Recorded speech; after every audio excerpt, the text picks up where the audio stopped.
Hallo und willkommen zu meinem neuen Video. Heute geht es hier auf meiner Baustelle weiter. Ihr könnt euch daran erinnern, im letzten Video haben wir hier armiert und die Oberfläche ordnungsgemäß abtrocknen lassen. Nun ist die Oberfläche soweit abgetrocknet, dass wir den nächsten Arbeitsschritt hierauf ausführen können. Das heißt, wir wollen hier einen Oberputz aufbringen. Bevor wir allerdings den Oberputz aufbringen, grundiere ich jetzt die Oberfläche hier mit der Grundierung Uni von wdvs-direkt.de. Rührt hierfür einfach die Grundierung gut auf und bringt sie zum Beispiel einfach mit einer Malerrolle hier auf. So, wie ihr seht, meine Grundierung ist abgetrocknet. Hierzu auch nochmal, bitte verwechselt hier diese Grundierung nicht mit einem handelsüblichen Tiefengrund. Dieses hier oder hierbei handelt es sich um eine quarzsandpigmentierte Grundierung, weißpigmentierte Grundierung, die einfach hier die Oberfläche etwas länger offen hält, wenn wir diese jetzt hier verputzen. Achtet wie gesagt darauf, dass sie gut abgetrocknet ist und hier können wir jetzt unseren Oberputz gefahrlos aufbringen. Was verarbeiten wir heute? Es gibt ja verschiedene Putze, die ihr hier aufbringen könnt. Wir haben der Einfachheit halber hier Eimerware genommen und wir verwenden jetzt hier einen organischen Silikonharzputz. Der Vorteil, wir können ihn direkt hier aus dem Eimer verwenden, kurz aufgerührt. Es gibt ihn in verschiedenen Kornstärken hier. Die Eimerware gibt es bis 3 Korn, 3 mm. Wenn ihr einen höheren Korn haben wollt, müsst ihr dann halt auf mineralische Putze zurückgreifen. Der Vorteil der mineralischen Putze, diese gibt es in Sackware. Das heißt, ihr könnt sie euch anrühren, wie ihr sie braucht. Und es wird in der Regel auch etwas günstiger. Nachteil der mineralischen Putze, also der Sackware, wenn ihr diese aufgebracht habt, müsst ihr diese nochmal überstreichen oder anders ausgedrückt mit einer Farbe egalisieren. Denn mineralische Putze können wolkig austrocknen. Das heißt, ihr habt dann eventuell so eine scheckige Oberfläche und diese müsst ihr dann halt nochmal mit einer Farbe etwas auffangen, sodass das etwas besser aussieht. Aber wie gesagt, wir verwenden hier den Silcoprem, die Eimerware. Das geht hier bei unserem kleinen Objekt einfach am schnellsten. So, wir kommen jetzt zum Aufrühren unseres Gebindes, unseres Oberputzes. Ihr seht, wir haben hier schon etwas Wasser zurechtgestellt. Ihr könnt den Oberputz, wenn ihr wollt, mit bis zu 2% Wasser verdünnen. Bitte achtet darauf, dass ihr den Oberputz langsam aufrührt, also nehmt kein zu schnelles Rührwerk und rührt ihn gut auf. Besonderheit hier braucht ihr auch nichts reifen zu lassen. Diesen Eimer könnt ihr nach dem Aufrühren sofort verwenden.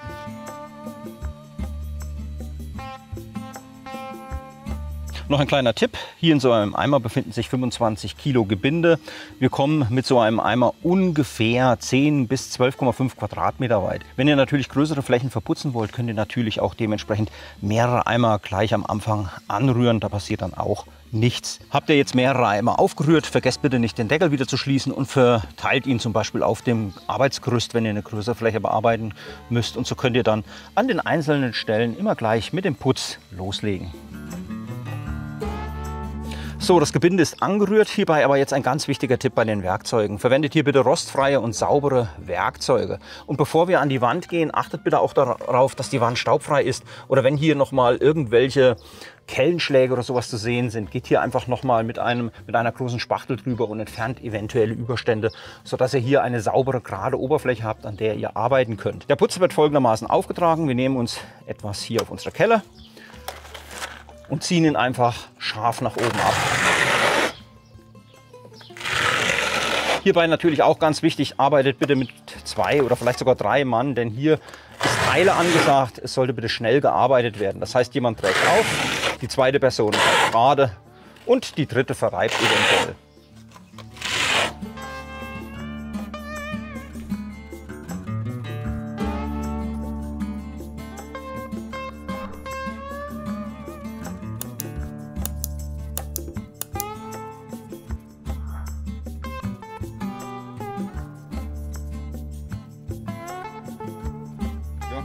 Den so aufgebrachten Oberputz ziehen wir jetzt hier nochmal scharf ab.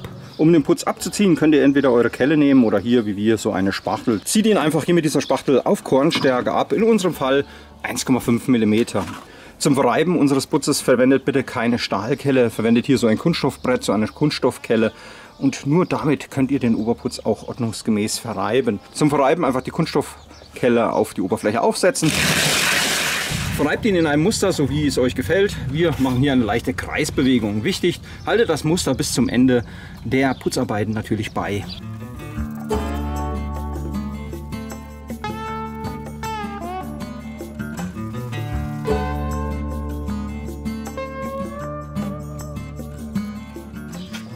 So, die Fassade haben wir soweit verputzt.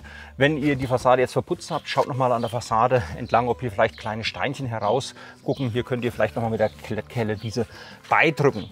Jetzt kommen wir zum Aushärten der Fassade. Wir haben jetzt hier unseren Silikonharzputz Silcopren aufgetragen. Dieser braucht in etwa zum Aushärten 1 bis 2 Tage.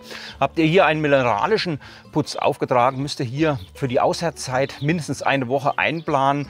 Die Aushärtzeit ist vor allen Dingen dann für euch wichtig, falls ihr doch noch mal die Fassade dann überstreichen wollt, sollte natürlich der Untergrund ordnungsgemäß ausgehärtet sein. Dann kommen wir noch zu dem restlichen Putz, zu der restlichen Eimerware. Ihr seht, wir haben hier noch ziemlich viel übrig und dieses können wir natürlich an einer anderen Stelle dann weiter verwenden. Heute machen wir hier nichts mehr. Jetzt können wir diesen Putz natürlich einlagern. Hierzu ganz einfach. Wir haben jetzt hier unseren Eimer. Achtet darauf, dass ihr hier oben den Rand schön sauber macht und dann nehmt ihr euch eine etwas flexiblere Folie oder Tüte, stülpt diese hier so drüber und drückt diese hier in den Eimer hinein, sodass diese auf dem Putz hier aufliegt. Und wenn wir jetzt wollen, können wir dann den Deckel hier so aufdrücken. Und wenn ihr ganz auf Nummer sicher gehen wollt, könnt ihr eventuell die Folie jetzt auch noch mal hier mit so einem Malerkrepp oder mit einem Klebeband hier umkleben, sodass das wirklich dicht wird. Das so verschlossene Gebinde könnt ihr nun für einen gewissen Zeitraum noch mal einlagern, um es dann eventuell an der nächsten Wand wieder verwenden zu können. An der Wand, was müssen wir an der Wand noch machen? Im Großen und Ganzen habt ihr ja wahrscheinlich die Wand ordnungsgemäß abgeklebt. Entfernt jetzt hier eure Abklebungen. Macht das bitte so, dass ihr natürlich nicht mehr in die Wand hineinfasst. Und reinigt bitte auch noch mal hier unten eure Sockelschienen. In der Fensterleibung haben wir natürlich auch abgeklebt. Hier haben wir unsere Armputzleiste. Diese hat diese Abbruchleiste. Das heißt, wir entfernen hier auch unsere Kleber und brechen dann hier diese Abbruchleiste ab und haben somit eine saubere Kante auch in der Fensterleibung erzielt. So, und damit sind wir auch schon wieder am Ende des Videos angekommen. Wichtig, alle hier verwendeten Materialien von wdvsdirekt.de findet ihr wie gehabt unten in der Videobeschreibung. Hat euch mein Video in irgendeiner Form gefallen oder weitergeholfen, würde ich mich natürlich über einen Daumen hoch freuen. Wollt ihr noch mehr meiner Videos schauen? Kein Problem. Abonniert hier einfach meinen Kanal, denn Abonnieren auf YouTube ist natürlich kostenlos. Und wollt ihr keines meiner weiteren Videos mehr verpassen, so klickt doch einfach noch neben dem Abo-Button auf das Glockensymbol. Ich sage Tschüss, bis zum nächsten Mal. Euer Marc auf YouTube.